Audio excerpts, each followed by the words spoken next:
ल साथीहरू मेरो पनि आयो है बुढाको सुकुटी भन्ने अचार होइन सुकुटीको अचार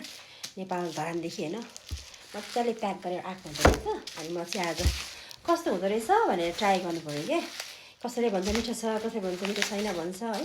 अस्ति भर्खर मैले शान्तिको पनि चाखेको शान्तिको मिठो त मिठो थियो होइन अब तर अब यो खाएपछि थाहा हुन्छ क्या त्यो मिठो हो कि यो मिठो भनेर होइन सो म आज कस्तो हुन्छ म चाखेर हेर्नु पऱ्यो साथीहरू सो यो रहेको छ होइन अचार मजाले प्याकिङ गरेको हुँदो रहेछ कन्सिस्टेन्सी चाहिँ थियो यो भने रहेछ सो नाम पनि कस्तो कसले राखेको यस्तो बुढाको अचार है कस्तो खालको नाम राखेको क्या बुढाको अचार है कुन दिन बुढीको अचार पनि आउँछ है बुढीको अचार बुढाको अचार है सिल प्याक मजाले गरेको हुँदो रहेछ नि त अब कस्तो छ नि मैले हेर्दा त मलाई शान्तिको अचारै राम्रो लाग्यो हेर्दाखेरि चाहिँ होइन हेर्ने वाइज चाहिँ टेस्ट पनि थाहा हुन्छ नि मैले किनभने भर्खरै खाएको हो कि धेरै भर्खरै बिहा लाग्यो क्या त्यसले खान्छ भनेर खै चाखौँ त खान्छ उता जा त उता जा मोमो धेरै चाख मजाले उता जान खान्छी अलिक ओरिसक्यो क्या हो पिरो पिरो रहेछ होइन खाऊँ त बुझ न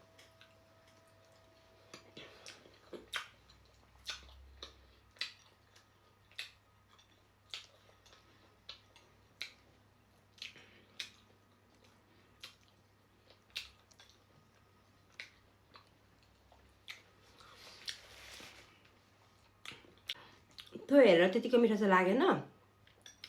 किनभने मसाला कम्ती क्या जस्ट के भन्छ तेल सरीको रहेछ कति तेल सरीको कस्तो तेलले सर्क्यो होला हौ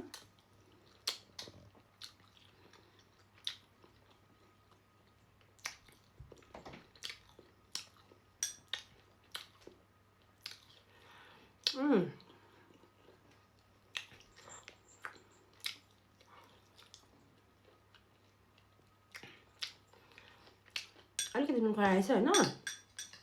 ठिकै छ तर अब त्यो हेर्दा पनि त्यति राम्रो छैन रहेछ खाँदा पनि ठिक ठिकै लाग्यो नमिठो चाहिँ भन्नु मिल्दैन तर